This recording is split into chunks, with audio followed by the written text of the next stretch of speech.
तो यहाँ पर P बराबर हो जाता है कितना दोस्तों 320 गुणे 40। इसका मल्टीप्लाई कर देते हैं, क्या दोस्तों मल्टीप्लाई कर देते हैं तो 0 0 गुणा करना आसान सीखिए, जल्दी फास्टली गुणा कैसे करें। तो 0 0 है तो यहाँ पर सीधे डायरेक्ट उठा के 2 0 रख दीजिए, 4 दूनी 8 और 4 दी 12, इस प्रकार से 12,800 रुपए की धनराशि थी, जिस पर उसको दोस्तों स्वागत है आपका आज के सेशन में। जो अपना ब्याज वाला चैप्टर है उसी का सेकंड पार्ट देखते हैं कि जैसे एक धनराशि है, कितनी धनराशि है तो 5,000 रुपये की धनराशि है, कितने की 5,000 रुपये की धनराशि है। इसको वार्षिक ब्याज की दर 3.5%, वार्षिक ब्याज की दर 3.5% और 2 वर्ष के लिए दी जाती है। कितने वर्ष के लिए 2 वर्ष के लिए। तो मिश्र धन ज्ञात करें, क्या करें दोस्तों मिश्र धन ज्ञात करें। मिश्र धन ज्ञात करें तो इसके लिए अपन क्या करना है कि SI बराबर सिंपल इंटरेस्ट मूलधन 5,000 और 2। इसके बाद जो दर है दोस्तों आपको क्वेश्चन में भले ही आपको गुमराह करने के लिए सही बटे में दिया हो, लेकिन आपको गुमराह नहीं होना है और इस सही बटे से आपको सही से बना लेना 3 दूनी 6 एक साथ, तो 7/2 इस प्रकार से आप लिखिए यहाँ पर 7/2 और इसके बाद जो इसके नीचे परसेंट हटाया कितने आएंगे 100, इस प्रकार से आप लिख सकते हैं और इसको सॉल्व कर दीजिए तो आपको SI की प्राप्ति हो जाएगी। इससे काट दिया कितना आया 2 से काट दिया तो 25 आया, कितने आया 25। तो SI का मान कितना आया दोस्तों 25 दूनी 50 और 50 गुणे 7, तो SI बराबर कितने हो गए 7×35, तो 350 रुपए की ब्याज धनराशि हुई।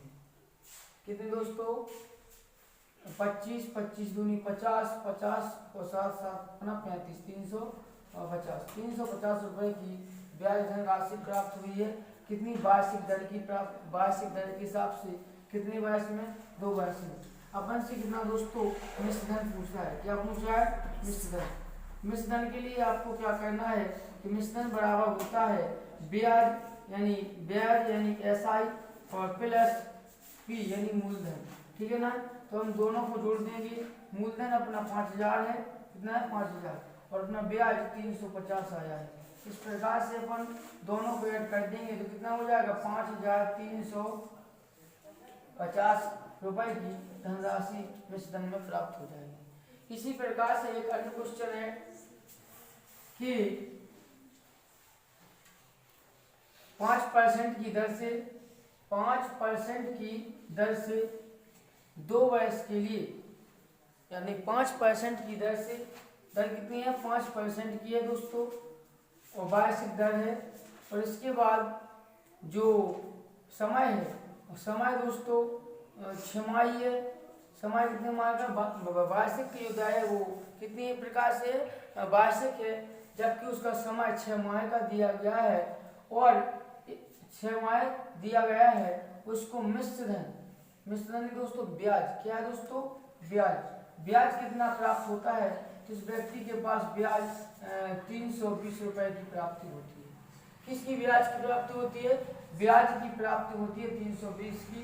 तो अपन से पूछा है तो मूलधन ज्ञात कीजिए, तो अपन वो मूलधन के लिए क्या करना है दोस्तों, जैसे कि यहाँ पर SI का मान दिया है और P ज्ञात करना है और R यहाँ 5% है और % हटाया तो 100 आ गया और जो समय है वो 6 माही है, 6 माह और 1 साल में दोस्तों 12 माह होते हैं। इस प्रकार से 12 को नीचे कर लिया, ठीक है ना। इसके बाद इसको मल्टीप्लाई करते हैं, देखते हैं तो 6 एकम 6 6 दूनी 12, ठीक है ना, और 5 एकम 5 और 5 दूनी 10। तो यहाँ पर SI की प्राप्ति होती है अपन को कि P बटे 20 दूनी 40, कितनी होती है P बटे 20 दूनी 40। तो यहाँ पर SI का मान कितना है दोस्तों, SI का मान 320 है, कितना है 320 और P अपन को ज्ञात करना है 40, अपना क्या है दोस्तों 40, P बटे 40 अपना मान है। इसके बाद इसके अपन में एक कर लेते हैं, इसका तिर्यक गुणा कर देते हैं, तिर्यक गुणा करते हैं तो यहाँ पर P बराबर हो जाता है कितना दोस्तों 320 गुणे 40। इसका मल्टीप्लाई कर देते हैं, क्या दोस्तों मल्टीप्लाई कर देते हैं तो 0 0 गुणा करना आसान सीखिए, जल्दी फास्टली गुणा कैसे करें। तो 0 0 है तो यहाँ पर सीधे डायरेक्ट उठा के 2 0 रख दीजिए, 4 दूनी 8 और 4 3 12, इस प्रकार से 12,800 रुपए की धनराशि थी, जिस पर उसको 5% की दर से 6 माह का ब्याज दोस्तों कितना लग जाता है, तो 320 रुपए की प्राप्ति ब्याज की लग जाती है। इसी प्रकार से एक और टाइप से क्वेश्चन आता है कि एक व्यक्ति ने 5,000 रुपए की धनराशि 5,000 रुपए की धनराशि और 4% वार्षिक ब्याज की दर से 2 वर्ष के लिए ली, 2 वर्ष के लिए, और इस व्यक्ति ने उसी दिन किसी अन्य व्यक्ति को 6.1/4% की दर से 6.1/4% की दर से 2 वर्ष के लिए, कितने वर्ष के लिए, 2 वर्ष के लिए ये धनराशि उधार देता है, क्या देता है, उधार।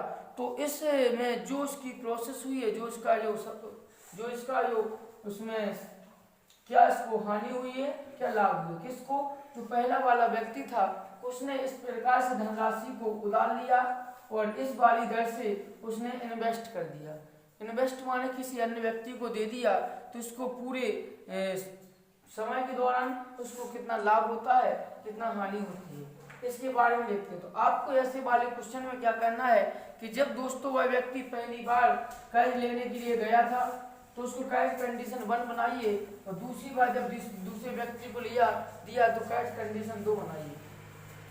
पहली कंडीशन में 5,000 रुपए की धनराशि को 4% की दर से 2 वर्ष के लिए दोस्तों उसने उधार ली थी, इसको लिख लीजिए।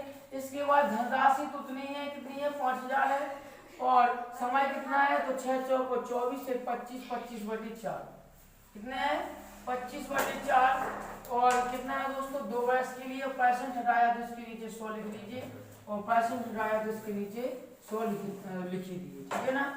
इस प्रकार से दोनों को सॉल्व कर लीजिए, दोनों को क्या कर लीजिए, सॉल्व, दोनों के बीच में बराबर लगा लीजिए, 0 0 0 0 0 0 0 0।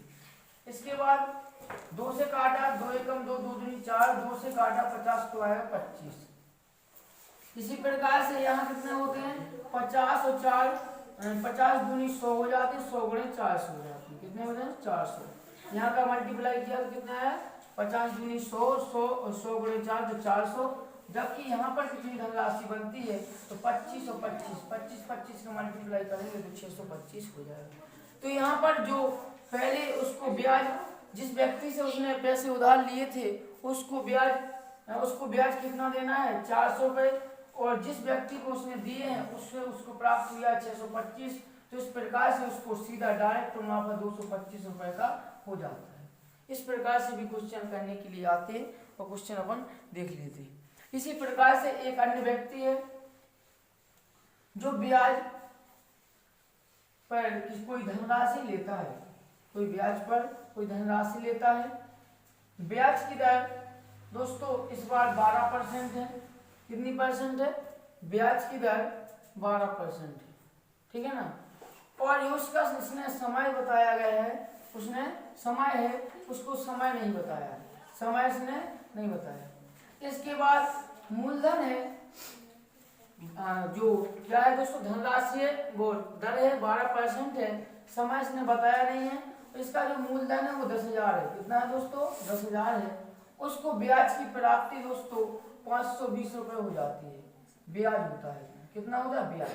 तो अपन से पूछा है कि समय याद कीजिए, क्या कितने समय में 12 की दर से 12% वार्षिक ब्याज की दर से 520 रुपये की ब्याज राशि हो जाएगी। तो इसके लिए अपन को क्या करना है कि SI बराबर P का मान दोस्तों 10,000 है। इसके बाद दर कितनी है दोस्तों, 12% है, % हटाया 100 आया। इसके बाद में यहाँ पर समय है, समय यानी T, क्या है दोस्तों, T है।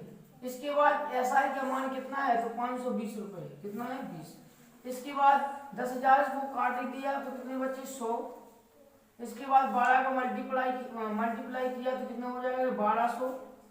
और इसमें किसका गुणा किया t, तो कितना होगा 1200t। ठीक है ना।